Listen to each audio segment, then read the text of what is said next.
Bonjour et bienvenue à cette capsule du jour, à cette pensée du jour pour aujourd'hui, pour ce vendredi 15 mai. Pensée du jour qui est tiré, comme c'est mon habitude, à partir des passages de lecture que je lis ces temps-ci. Et si vous suivez le programme de lecture biblique avec moi, celui qui est sur l'Hebdo du Carrefour, vous pouvez lire suivre cette série d'enseignements ou de lecture biblique que nous avons, mais vous pouvez prendre un autre programme aussi, c'est pas une obligation. En tout cas, tout simplement pour vous dire que, alors que moi je le lis, la période du Nouveau Testament, notamment dans les Actes des Apôtres, nous tirons aujourd'hui le texte pour aujourd'hui. Ce que j'aimerais juste qu'on puisse penser, réfléchir un peu aujourd'hui. Le texte se trouve dans Actes chapitre 4.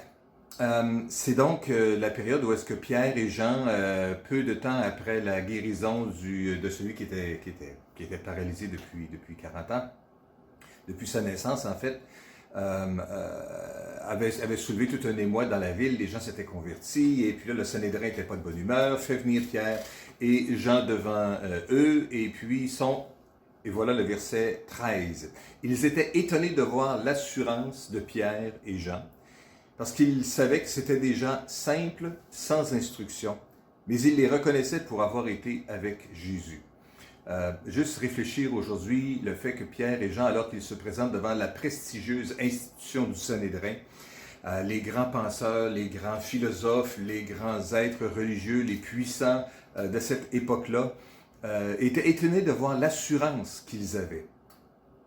Parce que pour eux, la base de leur assurance, c'était peut-être l'instruction qu'ils avaient reçue, la formation théologique qu'ils avaient eue, la réflexion qu'ils avaient pu avoir, les discussions à travers les années qu'ils avaient eues sur toutes sortes de grands sujets, de grandes pensées, de grands concepts, leur donnaient une assurance vis-à-vis des autres personnes. Pour ce qui est le cas de Pierre et Jean, ce n'était pas le cas. Ce n'étaient pas des gens qui étaient connus pour avoir eu une grande instruction, c'était des gens simples, des gens qui étaient des pêcheurs, des gens qui étaient des travailleurs manuels, sans grande prétention, mais pourtant, ils avaient une grande assurance. Et cette grande assurance-là, eux autres mêmes reconnaissent que c'est parce qu'ils avaient été avec Jésus. Mes amis, je veux juste vous dire que peut-être vous n'avez pas eu autant d'instructions que vous le souhaiteriez, vous n'avez peut-être pas autant de diplômes du cégep, de l'université ou post-gradué en maîtrise ou en théologie ou même d'autres études que vous faites post-doctorales. Hey, si vous faites ça, tant mieux. Je veux juste vous encourager à le faire. Ça vaut la peine. Si vous avez les capacités, les portes sont ouvertes et vous avez l'intelligence pour être capable de le faire, faites-le et brillez au nom de Jésus dans votre champ d'expertise particulier. Mais si vous n'avez pas eu la chance, vous pouvez néanmoins être des gens remplis d'assurance en vivant une proximité avec Jésus. Et c'est exactement ce que Pierre et Jean ont fait. Alors qu'ils sont menacés devant le Sanhédrin, ils lui disent, vous ne devez plus parler au nom de Jésus. Eux autres se réunissent avec les autres disciples au verset 29 du même chapitre 4 des Actes, et puis ils prient. Devant la menace, ils prient. Et bien, amis, devant la menace, prions aussi. Plutôt que de juste s'énerver, s'inquiéter, discuter les uns avec les autres et se faire encore plus peur les uns aux autres, passons du temps avec Jésus. Ça va nous donner de l'assurance, ça va nous donner de la confiance, ça va remonter notre foi, ça va nous faire du bien. Ça va bien aller alors qu'on se tient près de Dieu.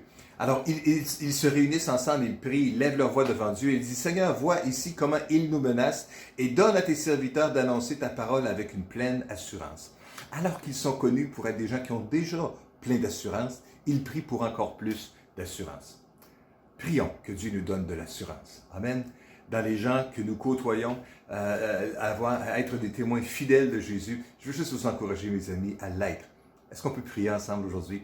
Seigneur, merci pour cette opportunité que tu nous donnes à nouveau aujourd'hui de lire ta parole, de réfléchir à ta parole, de penser à ta parole. Et nous te prions qu'à l'exemple de Pierre et Jean que nous voyons dans le Nouveau Testament, nous te prions que tu puisses nous donner une pleine assurance. Seigneur, vois les menaces qui nous entourent, vois les inquiétudes qui peuvent être suscitées dans les cœurs des uns et des autres à cause de la COVID-19 ou à cause de toutes sortes d'autres inquiétudes qui pourraient nourrir notre cœur. Seigneur, remplis nos cœurs d'une grande assurance, afin que nous puissions être des témoins fidèles de ta résurrection, de ta puissance et du fait que tu règnes éternellement. Manifeste ta grâce dans chacune de nos vies, nous te prions, Père, au nom puissant de Jésus. Et tout le peuple de Dieu dit Amen. Mes amis, que Dieu vous accorde sa grâce, sa bénédiction. Soyez une bénédiction pour quelqu'un autour de vous dans votre entourage aujourd'hui. Amen.